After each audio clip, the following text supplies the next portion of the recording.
बाकी Hanuma season 2 episode 6। Episode का नाम है बियॉन्ड द साउंड बैरियर। तो एपिसोड की शुरुआत बाकी के घर से होती है, जहां वो लेटा होता है और उसकी चेस्ट पर एक पिकल किक का निशान छपा होता है और सोच रहा होता है कि मेरे पिता क्या सोच रहे होंगे। मिलने की बजाय वो लड़ने की तैयारी करता तो ऐसा नहीं होता। उसे बेटा कहते हुए शर्म आ रही है मुझे। तभी मास्टर यूजिरो हनुमा के पास होते हैं और बता रहे होते हैं कि बाकी ने कोशिश की थी। तभी यूजिरो गुस्से में बोलता है कि कोशिश करना, पूरी जान लगाना, ये सब नाकाम लोगों के बहाने होते हैं। यहाँ इन सब बातों की कोई जगह नहीं है। थक चुका हूँ मैं ये सब सुनकर, और अगली बार किसी की तारीफ की मेरे सामने तो मुझसे बुरा कोई नहीं होगा। मास्टर घबरा जाता है और उस पिकल ने हमसे खुद पंगा लिया है। आज के बाद वो चैन की नींद नहीं सो पाएगा। बाकी सोच रहा होता है अब ना जाने कितने दिनों तक नींद नहीं आएगी मुझे। उससे मार खाकर मुझे अच्छा लग रहा है। उसके किक से ही मुझे उसकी ताकत का अंदाजा हो गया और उसको मेरा दोस्त बनना चाहिए। और बाकी सोचता है मैं जो सपना देख रहा हूँ, जिस मुकाम पे पहुंचना चाहता हूँ, उसके लिए मुझे उसकी जरूरत होगी।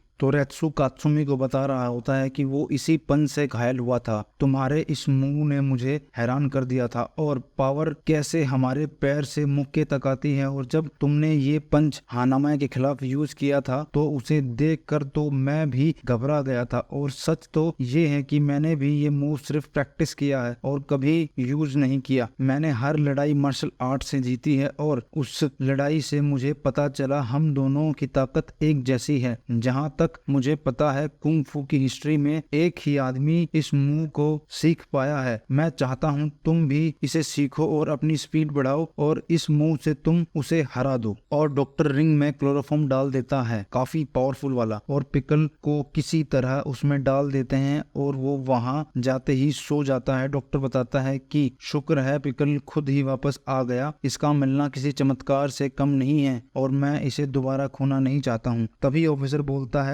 मैं मानता हूँ इसका मिलना आज तक का सबसे बड़ा चमत्कार है, लेकिन इसे बांध कर रखना भी तो ठीक नहीं है। आखिरकार ये भी एक इंसान है, कोई रिसर्च सैंपल नहीं। मास्टर बोलता है देश में ऐसी कोई जगह नहीं है जहाँ पिकल को रखा जा सके। किसी फालतू जगह पे ये रहेगा भी नहीं, क्योंकि बाकी को मारने के बाद और इसे क्लोरोफॉर्म देने से पहले इसके पास बहुत वक्त था, पर ये कहीं नहीं गया। चाहता तो फिर से भाग सकता था। इसने ऐसा नहीं किया क्योंकि ये अपनी मर्जी से यहाँ है। इसे पता है यहाँ इसे खाने की कमी नहीं होगी और यहाँ पर इसे खाने और लड़ने के लिए लोग मिलते रहेंगे, और नींद से उठने के बाद भी ये भागने की कोशिश बिल्कुल नहीं करेगा। तभी पिकल उठ जाता है और अंगड़ाई ले रहा होता है। तभी मास्टर बोलता है पिकल और सोना चाहो तो सो जाओ, तुम्हें जो चाहिए मिल जाएगा। डॉक्टर बोलता है तुम्हें लगता है वो तुम्हारी बात समझ रहा है। और तभी पिकल वापस से सो जाता है और डॉक्टर चौंक जाता है ये देखकर। बाकी सोचता है पहले मैं अपने हाथ में एक न्यूज़पेपर तक नहीं छुपा पाता था, लेकिन अब बड़ी आसानी से पूरा न्यूज़पेपर छुपा लेता हूँ। अगली बार मैं उससे पूरी तैयारी के साथ मिलूंगा जब भी उसके पास जाऊंगा। नेक्स्ट सीन में कात्सुमी बता रहा होता है रेत्सु को ये लाइन जो है यही है शॉकवेव। ये बुलेट या जेट प्लेन के चलने पर दिखती है, लेकिन एक चीज है जो इंसानी ताकत या स्पीड से हासिल हो सकती है। और कात्सुमी एक चाबुक लेकर आता है और बताता है अगर इसे मैक्स स्पीड से चलाया जाए तो इसकी टिप मैक्स स्पीड से भी तेज हो जाती है। और देखा ना आपने, ये सिर्फ हवा में था, फिर भी इसकी आवाज से कान का पर्दा फट जाए। और कात्सुमी बताता है अगर पैर के 10 जॉइंट को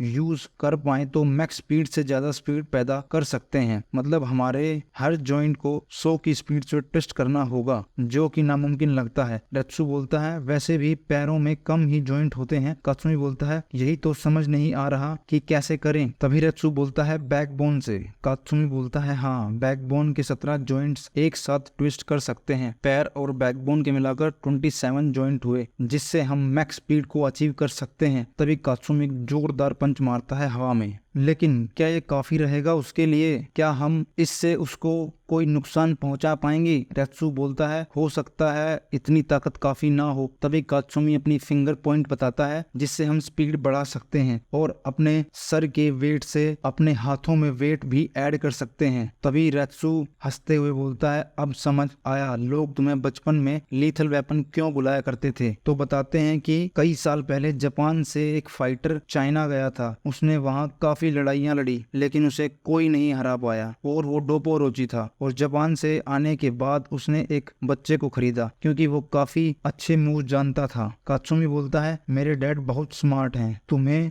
देखने के बाद मुझे यकीन हुआ कि ये कहानी झूठ नहीं थी। तभी मास्टर कुकू की एंट्री होती है और वो दोनों चौंक जाते हैं। रेत्सु पूछता है आप कब आए? मुझे लगा नहीं था आप इतनी जल्दी आ जाएंगे। रेत्सु बताता है कात्सुमी को ये हैं काइयो काकू, इनसे बेहतर कुंग फू दुनिया में कोई नहीं जानता। इनकी एज 146 ईयर है और इनकी स्किल्स के लिए आज भी इनको कुंग फू मास्टर कहा जाता है। तभी मास्टर बताते हैं अगर इस मूव को तुम परफेक्ट बोल रहे हो तो कुंग फू के बारे में तुम कुछ नहीं जानते हो। तो रेत्सु बोलता है आप हम पर नजर रख रहे थे मास्टर? वो बोलता है हाँ, बहुत पहले से। तो कात्सुमी बोलता है आप ही बताइए परफेक्ट मूव क्या है मास्टर? वैसे देखो तो इस दुनिया में कुछ भी परफेक्ट नहीं है, लेकिन मुझसे पूछोगे तो मैं कहूंगा हाँ। तो रेत्सु एक अंडे को पकड़े हुए होता है और मास्टर कोको बोलते हैं कि बहुत ध्यान से देखना, और वो एक पंच मारते हैं और कहते हैं इसे कहते हैं परफेक्ट मूव, और दोनों की आंखें फटी की फटी रह जाती हैं। तो तुम जिन 27 जॉइंट्स की बात कर रहे थे उनसे कुछ नहीं होगा और इन 27 जॉइंट को भूल जाओ। हमें सिर्फ कंधे से उंगलियों पर ध्यान देना है। अपने हाथ की हड्डियों को कुछ इस तरह इमेजिन करो कि ये ख्याल ही हमारी ताकत बन जाए। समझ में आई मेरी बात? तो कात्सुमी काफी प्रैक्टिस करता है लेकिन उसे वो नहीं हो पाता। वो मास्टर की तरह नहीं सोच पाता, लेकिन काफी सोचने के बाद कात्सुमी उस नतीजे पर पहुंच ही जाता है जो वो चाहता है। और नेक्स्ट सीन में डोपोरोची, रेत्सु